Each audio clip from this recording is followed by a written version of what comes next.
Aren't we just going through a transition period here, which is probably, some say, 3 to 5 years, maybe 5 to 10? The problem isn't so much... Transition to what? To the new forms of journalism. See, my view is that newspapers are in trouble, but journalism isn't.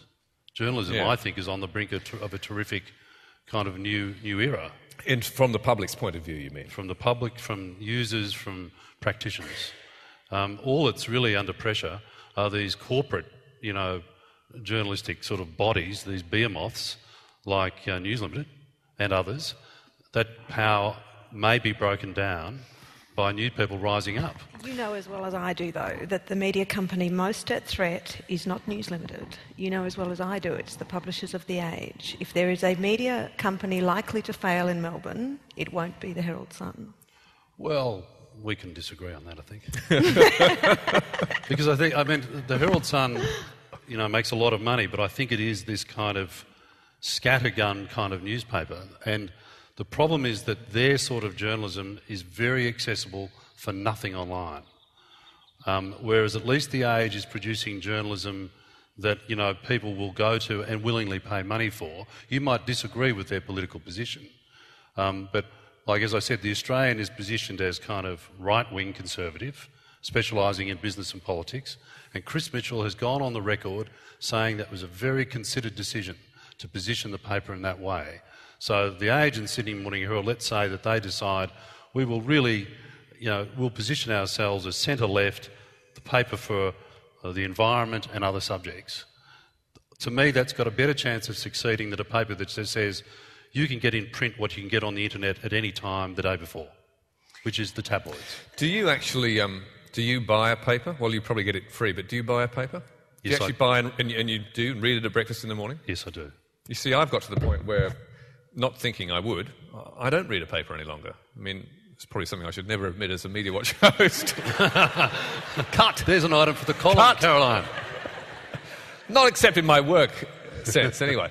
I read it online, I wake up in the morning... Code of silence. I mean, I get up in the morning and I read, I look at all the websites, basically. And I don't think I've, occasionally I look at a paper if I'm... I don't know, want to pass the time when I'm having lunch, but I don't get my news by looking at the printed word any longer, except on a screen. And I think that's why we are as energised as we are at News Limited about making the various other platforms pay. Well, I can see why you'd want to make it pay, but why would I pay for it if I can get it for free? And you talk about an app. Well, because let's say... why would I do it if I can actually just surf the net and get it for free anyway? A lot of people are saying, well, if you ask people, will you pay for online? Something like 95% of people say, no, we're not going to pay for online. But it really depends on the question you're asking. And we've done a lot of research in this area, with a lot of smart thinking, a lot of clever people. And it depends what kinds of things you're packaging up. Now, Bruce has just made a case about the Herald Sun. People aren't going to buy the Herald Sun because you can get what it's offering for free. Well, I'm sorry, I don't accept that. The Herald Sun's the biggest consumers of the Herald Sun are people who read it for the sport. And there are a million different ways we can package that sports news that people will pay for. 1,000 different apps, coaching things, league tables, games that they can play. We're not necessarily talking about a newspaper the way putting a newspaper on the web and asking people to pay for it. That's crazy talk.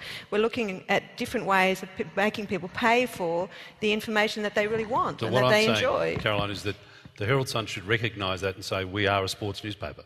And that's possibly where they'll be in 10 years. And if what we do is we can sign 100,000 people up to get a sports app that gives them, the fixtures for the weekend and it lets them plot their own players on the oval or whatever it is they do in their sports, why wouldn't we do it? Where does that leave, Caroline, where does that leave some of your work? And I'm not thinking of the Media Diary, but I'm thinking of, say, the expose you did of Norma Curry years and years ago. You've won a couple of Walkers yourself on the sort of stuff that Eric's talking about, which is watchdog stuff, chasing people who need to be chased, which may take a lot of time. Who pays for that? Who's going to, put in a subscription to do that? Again, we have found this year particularly no challenge getting extra readers. We picked up something like 10,000 extra readers during the election campaign because it was such a fantastic campaign.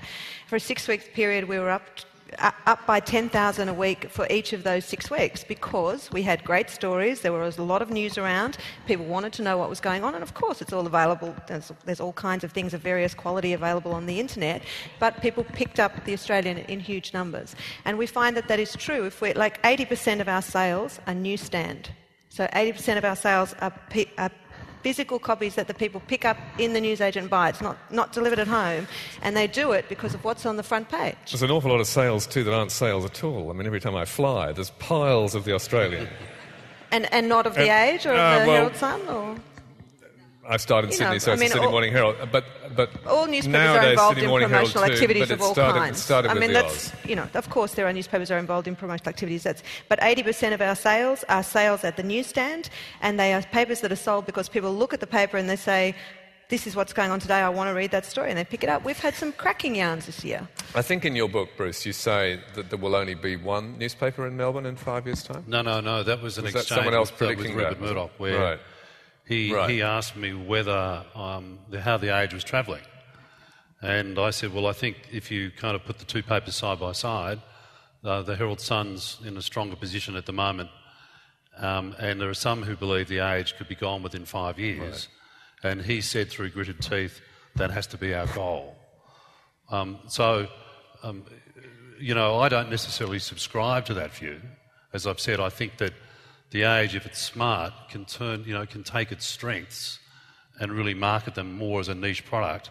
And it's interesting to hear Caroline say that the Australian increased its sales and readership during the election campaign, I would say, because the campaign played to its strengths.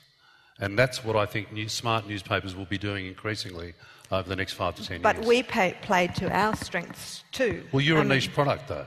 Of course we are. You're already a niche product. Yeah, the Australian has always had the view that we are a small paper, so we've got to make a lot of noise. We don't circulate in huge numbers, so we're a very aggressive paper.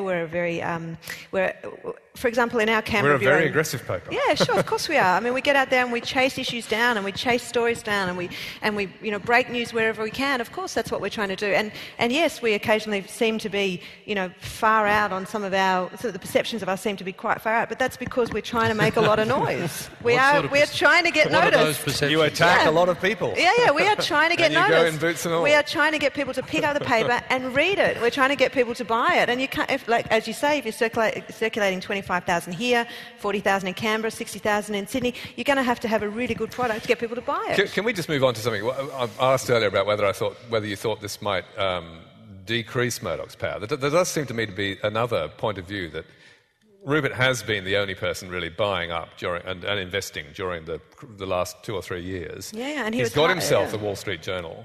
He's now got such a network of papers all around the world that it's actually quite difficult for any other paper to compete with him because he can bring in stuff from all over the place. And he can, the economies of scale, he's got journalists everywhere.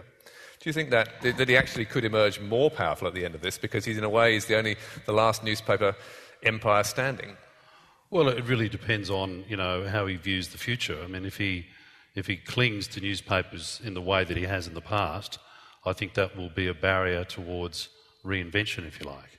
I think that, Rupert Murdoch has been, a very successful, powerful force not only in this country but around the world. But I think there is increasingly, and I noticed that there was a poll released, I think, just 2 weeks ago, which I think I read on Crikey, that I think now something like 60% of Australians think he has too much influence in this country, let alone Britain, where he's about to try to take over B-Sky B. And to go to Eric's point, I think one of the key functions of journalism is that kind of community function to keep democracy ticking over. And I think there is increasing concern that Rupert has too much power and influence, undoubtedly. We've got about 10 or 15 minutes left. I think if anyone would like to ask questions, I'm happy to open it to the floor. If you don't, I'm sure we can keep on chewing it over. But I think there are probably some people who want to ask questions. So, we've got some very eager people in here. By the look of it, it's like a forest. They're all here. If it's true that 60% of Australians think Rupert Murdoch has too much power, why do they keep buying his papers? Well, I think one of the answers to that is that in some places there isn't any choice because he has a monopoly in a whole bunch of cities around Australia. And that has a lot to do with Paul Keating and Bob Hawke, who in 1986-87, I think, to penalise the Herald Weekly Times, which at the time was campaigning against some Hawke-Keating policies, signed off on Rupert's takeover of the Herald Weekly Times, which changed the landscape really forever. And so if you go to Brisbane, you go to Adelaide, You can't buy come on, Bruce. a daily paper that isn't published by You go to Rupert Sydney Murdoch. and you go to Melbourne and you've got a choice. The fact is that News Yeah, but Limited... you've only got one tabloid in Sydney and you've only got one tabloid in Melbourne. You've You've got tabloid 4 daily reader. newspapers in Melbourne and 4 daily newspapers in Sydney, and the News Limited papers are the biggest sellers, and the reason they're the biggest sellers is because they produce the best product. It's what people want to read. Let's have another one. Why should we really be caring about the future of newspapers? And I just put this through you, Mr. Chairman. Every week you show journalistic ethics go by the board. There are all sorts of leading figures. Caroline talks about the wonderful job the Australian is doing. Seems to be trying to destroy our police commissioner at the moment and the Greens. There are many other examples, and I won't go into them all, including the great Alan Jones, who doesn't seem to think journalistic ethics matter at all, or the law, or anything. So I'm just asking you, why should we be caring with the standard of journalism we currently have?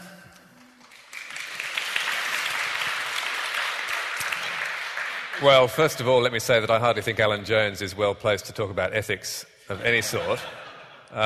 Secondly, what we show on Media Watch week after week is the worst of journalism.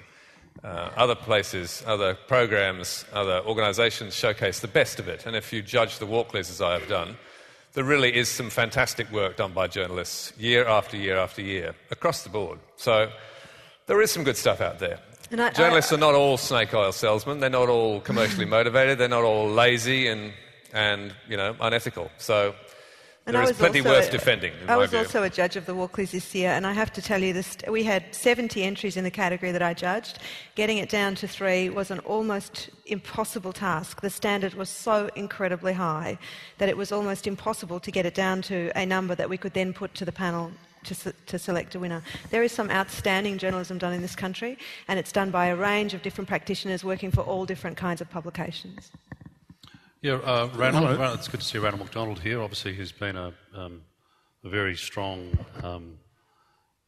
supporter of journalism in this state, particularly when he stays at The Age.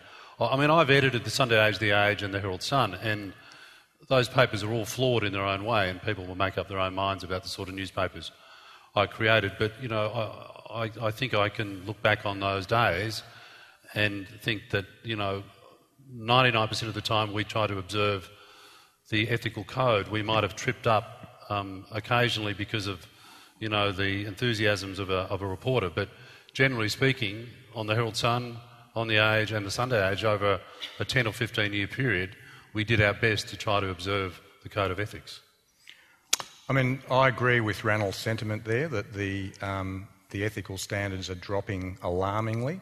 Anyone who watched Foreign Correspondent last week, the story about the News of the World tapping the voicemail of hundreds and hundreds of British celebrities and politicians and royal family, you'd just be shocked at that sort of thing, and yet you don't have the owner of that organisation standing up and saying, I will not let this happen, I want anyone that's involved sacked, it's outrageous, this is not our culture. You don't hear that. And that's one example. So I agree with that, but the reason that I don't agree with Ranald in the sense of why are we worried about newspapers and journalism is I think it's too important to let go. I think it's too important to society not to worry about, despite all the flaws. Up the back there, please. One thing about it, the whole internet is how concentrated the actual internet has become. You have one auction site, eBay, you have one search engine of significance, and you have almost one of everything else. Would you like to comment on that? Well, I don't think that's true. If you look at when I was researching the Four Corners program on the global financial crisis, there were about 300 blogs on that sort of subject, and certainly 20 of them at least were worth reading. And 20? Yeah. Of the 300? Yeah, well, I didn't read all of them, but I mean 20 of them were really good. 20 of them were staggeringly good, I think. Well, I think the question is true in one sense, that if you look at the top 10 sites now in Australia, most of them are owned by very big media companies. Fairfax, 9MSN, news.com.au. My concern is that when I was at The Age in the mid-90s, we set our site up in 1995, 96. Here we are 14, 15 years later. I'm worried that the new voices aren't there, that we're still pretty well being dominated by the same faces, the same companies, and I'm hoping other voices emerge, in a really compelling sense. I think Crikey's been a welcome addition, but it's small compared to those big sites. I find that hard to believe. Take Alan's Eureka report, for example. If you look in the area of finance, or Eric's Crikey, and you look around the world at the other stuff, I think there's a massive amount of... If you compare their unique browsers... Speaking as someone who reads this stuff and researches it constantly, I find it's a real flowering going on out there. There's no doubt about that, but... There's lots of little, like Mamma Mia's site, for example, right. pitching an essential baby, pitching essential baby products at women and new mothers, and then you've got things like Vex News here in Melbourne, banging on doors there all the time. Did you say Vex News? I did, why? Essential Baby. Essential Baby is a website that it's in a way what you're talking about, in the same way that Mamma Mia is what you're talking about. It's a different place that people go for news. So there's a group of women who gather around there who have a particular range of interests, and the stories are pitched at them. I have seen that. Yeah, no, you're right. And so the owners of that site are pitching their news and their products at a certain segment of the community and really capturing readers. I think Mamma Mia, which is run by Mia Friedman, has an enormous number of unique browsers every day, and growing. As somebody who's made a living out of journalism, one way or the other, all his life, I've got to say one thing that we are forgetting here is that all these online sites, or a very large number of the ones that we immediately go to every morning, are actually reprints of stuff that has appeared in newspapers that very morning, right? The great pleasure being that you can actually go to the New York Times rather than just The Age. Not that The Age isn't a pleasure. And then when you get all these blogs and everything else, as a keen blogger myself, I have to say most of them are absolute crap. They're a load of opinionated... Not including Excluding your own. Excluding my own, yes. They're full of totally opinionated, they're badly written, they've got no sort of journalistic skill to them. And I think what's needed here is not to say the whole system is changing. What's needed here is a way of actually continuing to employ these journalists, but in a different area, because ultimately you're still going to need material to put onto all those websites. Sure.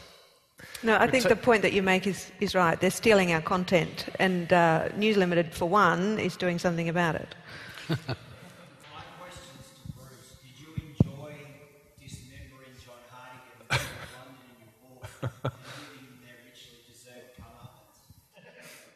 Oh, enjoy is probably not the right word. Oh, yes, you did.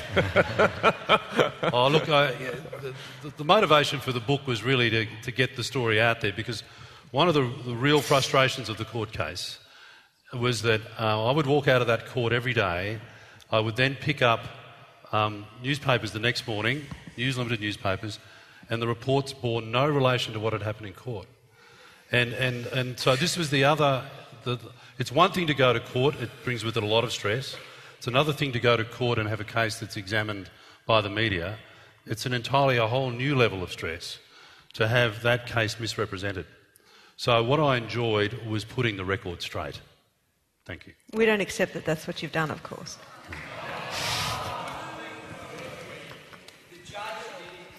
Yes. I'll applaud that.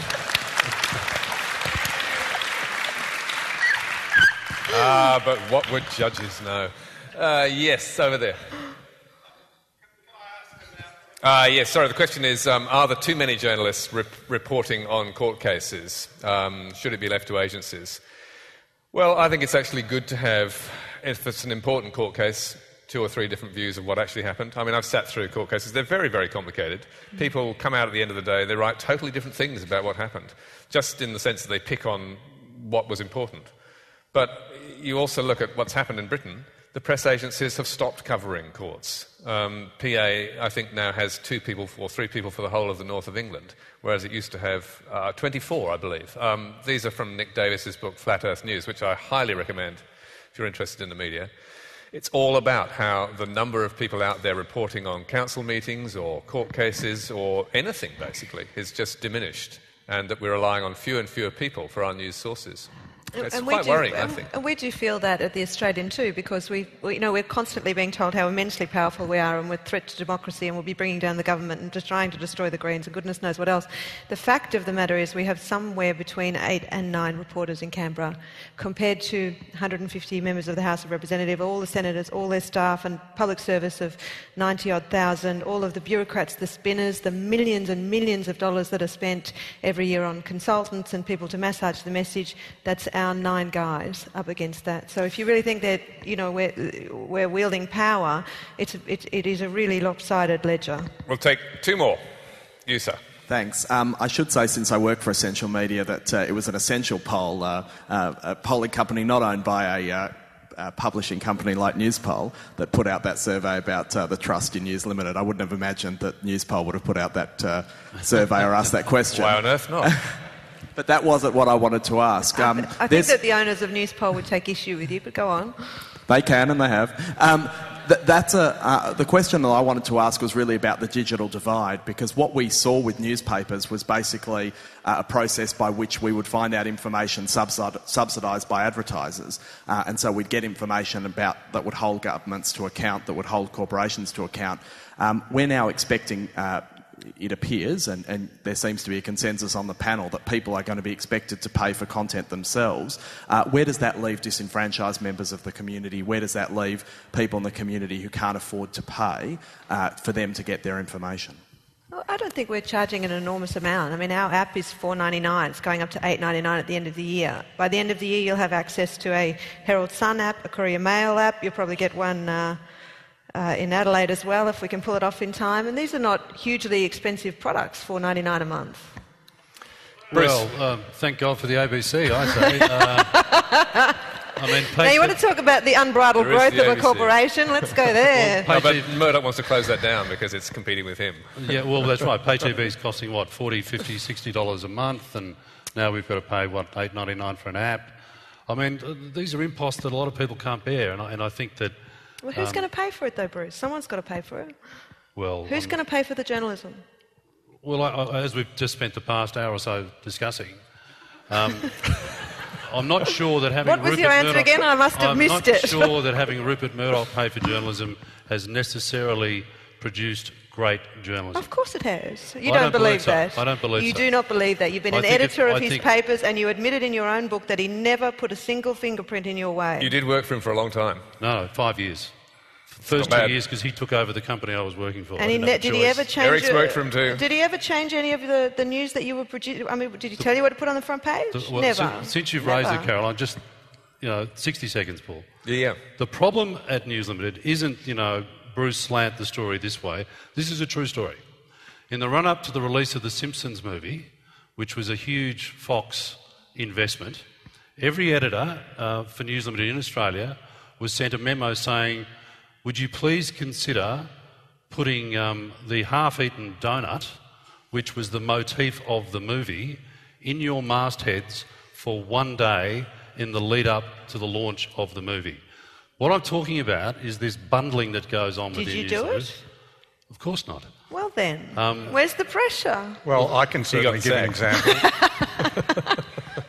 When I was editor-in-chief of the Herald Weekly Times 20 or so years ago, one day my phone rang, and it was Ken Cowley, who was John Hartigan's predecessor, who ran News Limited in Australia. Now owns R.M. Williams. And he was a very, very angry man, and I didn't quite work out why until he told me, and that was he abused me for a story that we'd put on the front page of the Melbourne Herald the previous day, and it was about a plane crash. A jumbo had gone down and several hundred people had died, and it had come in our time, and it was obviously a big story. It wasn't in Australia, but it was somewhere else. And he informed me, because at that stage News Limited owned half of Ansett Airlines, and he informed me that, and I didn't know this actually, I was very naive at the time, that because they owned an airline, they didn't put air crashes in the paper, or certainly on the front page, because they wanted people to fly. That's what he said to me. So, I don't know whether you call that interference. I would. I think we might actually leave it there, although I did promise that you'd have another. I think that's a suitable place to finish. We can have another debate next week about the power of Rupert Murdoch. I'm sure you'd all want to hear that too. Can we have a debate about the power of the ABC, Paul? The power of the ABC, we can throw that in as well. And thank you, Eric. Thank you, Bruce. Thank you, Caroline. Thank you, everybody, for listening. I hope you...